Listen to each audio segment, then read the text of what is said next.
Good morning student. आज कक्षा 10वीं में हम प्रारंभ करने जा रहे हैं अध्याय 3। अध्याय 3 का नाम है दो चरों वाले रैखिक समीकरण।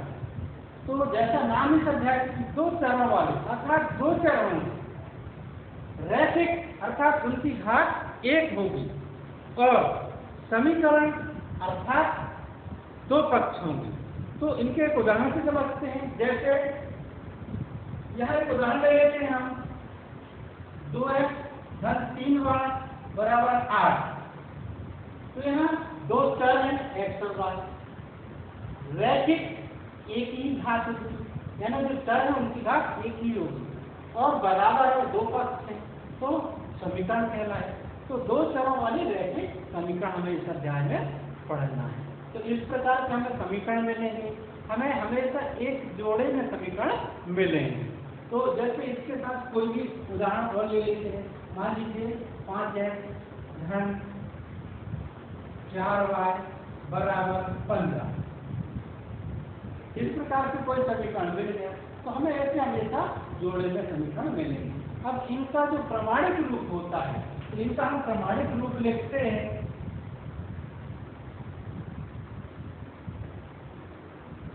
इनका प्रमाणिक रूप होता है a1x प्लस b1y बराबर c1 और a2x प्लस b2y बराबर c2। यहाँ a1 b1 c1 अचर राशियां हैं, जैसे यहाँ 2 3 था। a2 b2 c2 ये भी अचर राशियां हैं। ये x और y चर है। ये चर बदल भी सकते हैं, मतलब चर u भी हो सकते हैं, x t भी हो सकते हैं, p q भी हो सकते हैं, चर कोई भी हो सकते हैं। हमने यहाँ केवल x y लिया है। तो ये इनका होता है प्रमाणिक रूप। आप इसे स्क्रीनशॉट लेकर लिख सकते हैं।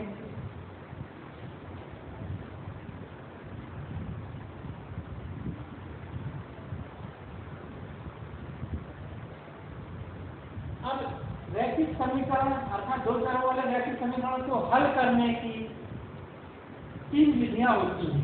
मुख्यतः 3 विधियां होती हैं। पहला प्रतिस्थापन विधि, दूसरा विलोपन विधि, तीसरा वज्रगुणन विधि। इनमें से किसी विधि के सवालों को हम हल करेंगे।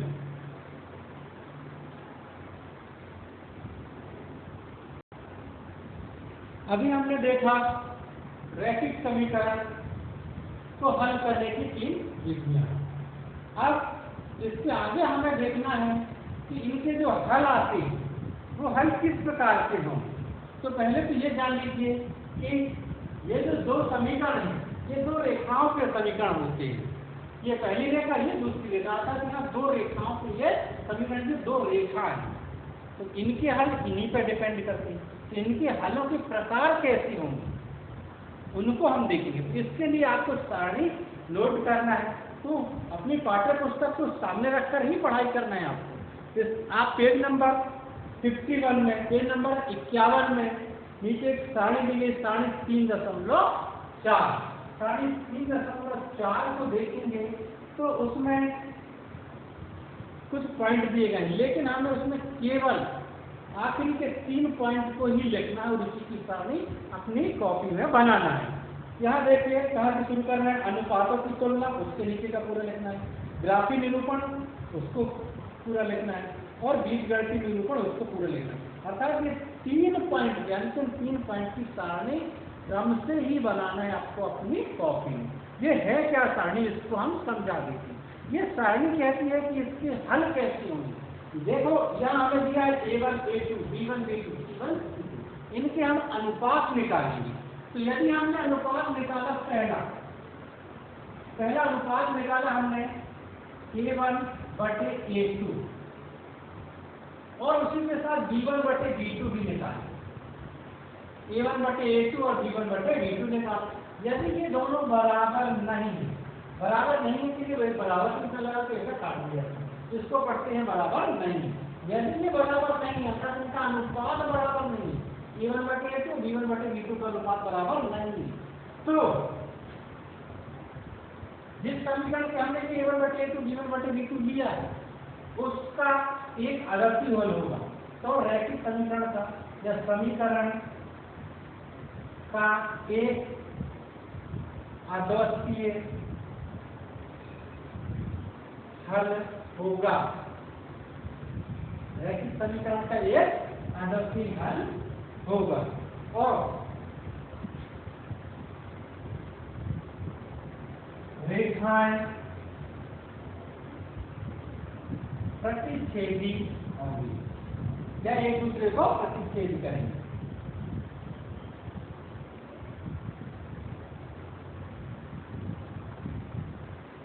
रेखाएं प्रतिच्छेदी होंगी। कौन सी रेखाएं? यही जो समीकरण है, ये दो रेखाओं के समीकरण, तो ये दो रेखाएं प्रतिच्छेदी होंगी। फिर इसका दूसरा पॉइंट है जो सारणी में लिखा उसी को हम सारूप से समझा रहे हैं। इसका दूसरा है यदि हमने a1/a2 निकाला, b1/b2 निकाला, ये बराबर आ रहा है। यदि ये बराबर आ रहा है तो ये हल तो इस प्रकार का नहीं होगा, कोई और तो बराबर आने पर हमने तीसरा c1 और c2 का अनुपात भी निकाला। यदि ये बराबर नहीं आया, पहले जो बराबर आ गए c1/c2 का अनुपात निकाला और ये बराबर नहीं आया तो रेखाएं, तो सबसे पहले तो इस समीकरण का कोई हल नहीं होगा। यानी ये जो समीकरण है तो समीकरण निकाय लिख लेते हैं। समीकरण निकाय कहलाता है। निकाय का समूह जोड़ा, तो समीकरण निकाय का कोई हल नहीं होगा। समीकरण निकाय का कोई हल नहीं होगा और रेखाएं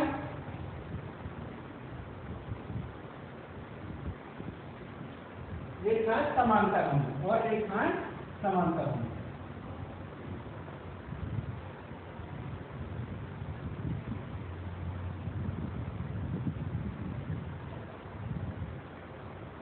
यानी इस स्थिति में रेखाएं समांतर होंगी। फिर तीसरा पॉइंट है यदि हमने a1/a2 निकाला बराबर b1/b2 निकाला, ये दोनों बराबर है। तीसरा भी बराबर आ गया c1/c2, तीनों बराबर आ गए। तो समीकरण निकाय,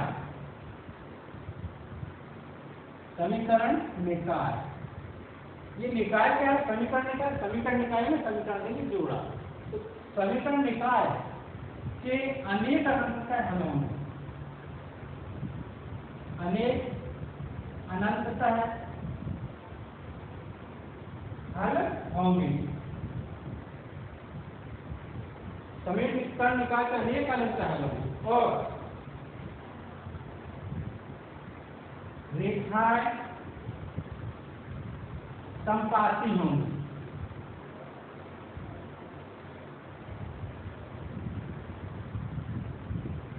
कौन सी रेखाएं समपाती होंगी? यही दो रेखा। इस प्रकार का हमें प्रश्न दिया जाएगा संख्यात्मक रूप में, उनके हमें अनुसार निकालना। तो हमें इस प्रकार से प्रश्नों को हल करना है। थोड़ा और समझिए। यहाँ देखिए आपको पूछना है रेखा प्रतिच्छेदी कब हो, तो आपको बताना जब a1/a2 बराबर नहीं होगा b1/b2। आपसे पूछे रेखाएं समपाती कब हो, तो रेखाएं समपाती कब होंगी? रेखाएं समपाती तभी होंगी जब a1/a2 बराबर होगा b1/b2 के, बराबर c1/c2। तो आपको घुमा फिरा कर कभी पूछ लिया जाएगा। इसे नोट कर लीजिए स्क्रीनशॉट लेकर के, और उस सारणी को भी तो अपनी कॉपी में बनाना है।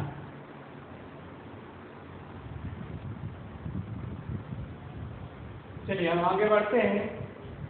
हमें इस अध्याय में 3.1 प्रश्नावली नहीं करना है, ग्राफी विधि है वो ग्राफ नहीं करना है। हमें 3.2 प्रारंभ करना है और 3.2 में दूसरा और तीसरा, दूसरा से प्रारंभ करना है। दूसरा तीसरा कुछ प्रश्न हल करेंगे हम। तो दूसरा प्रश्न क्या है पढ़ते हैं हम। दूसरा प्रश्न है अनुपातों a1/a2, b1/b2 और c1/c2 की तुलना कीजिए। और निम्न समीकरण युग्म द्वारा निरूपित रेखाएं एक बिंदु पर प्रतिच्छेद करती हैं, समांतर है या संपाती है। यानी हमें बताना कि रेखाएं प्रतिच्छेद करती हैं कि समांतर है या संपाती है। तो इसके लिए हमें अनुपात भी निकालना है, A1/A2, B1/B2, C1/C2। हमने दूसरे का पहला प्रश्न ले लिया है। दूसरे का पहला प्रश्न है 5x - 4y - 8 = 0, 7x - 6y - 9 = 0। चलिए अब हमें ये हमारा समीकरण है, इसकी और इसकी तुलना करके हम A1, B1, C1 के, B2, C2 के मान निकाल लेते हैं। तो यहाँ हमें लिखना है A1 का मान x का मान, B1 y का मान, गुणांक हमेशा चिन्ह सहित ही लेके जाएंगे। C1 का मान धनात्मक, A2 धन चिन्ह को नहीं लिखते हैं, अगर है तो उसे लिखते हैं। A2 का मान 7, B2 का मान 6, C2 का मान ऋण। ध्यान दीजिए जो हमारा समीकरण रहता है इसमें आप देख रहे हैं कि C1 C2 इसका है, लेकिन इसमें अगर हम देखें तो C1 और C2 इस पक्ष में, तो कोई दिक्कत नहीं है। केवल हमें ये ध्यान देना है कि दोनों समीकरणों के सभी पद या तो इसी साइड पूरे हो, या तो C1 C2 दोनों इस साइड हो, या तो दोनों इस साइड हो। ऐसा ना हो कि एक इस साइड है और इसका इस साइड है। अगर एक इधर एक इधर है तो दोनों को एक ही पक्ष में ले आएंगे, चाहे तो दोनों के साथ ले आएंगे, चाहे तो दोनों को दूसरे इसी पक्ष में रखने देंगे। तो क्योंकि यहाँ दोनों एक ही पक्ष में, इसीलिए हमें C1 C2 में सीधे यहीं से लिखेंगे। ठीक, अब हम इतना निकालने के पश्चात हमें प्रश्न में ही कहा गया है कि हमें अनुपात निकालना है। कौन सा अनुपात? A1/A2, B1/B2। तो सबसे पहले हम निकालते हैं A1/A2। यहां से लिखते हैं अब A1/A2 निकालते हैं। तो A1/A2 यहाँ से मान रखते हैं 5 और 7, A1 और A2 5/7। क्या ये किसी प्रकार से कटेंगे? नहीं, यह भी आवाज से नहीं, आवाज संख्या है, तो ये किसी प्रकार से नहीं कटेंगे। तो हम दूसरा अनुपात निकालते हैं एवं B1/B2, B1/B2 की वैल्यू निकालते हैं।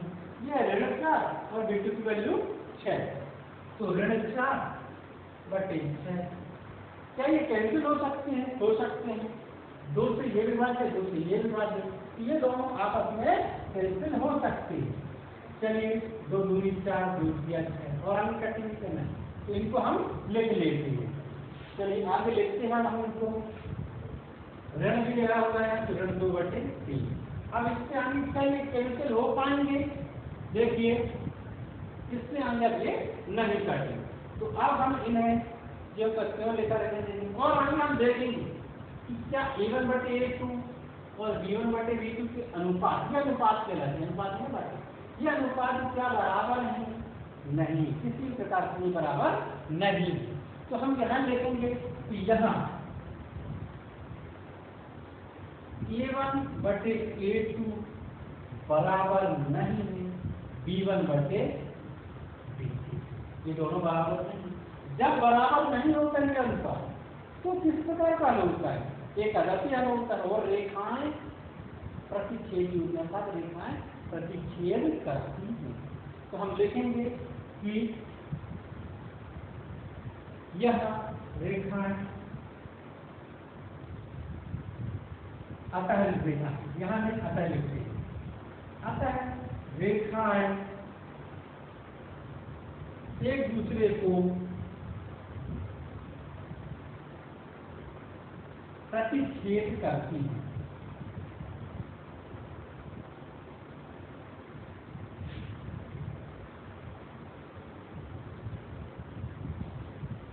प्रकार से आपको प्रश्न दूसरे के 2 प्रश्न और हैं, उन्हें भी आपको हल कर लेना है।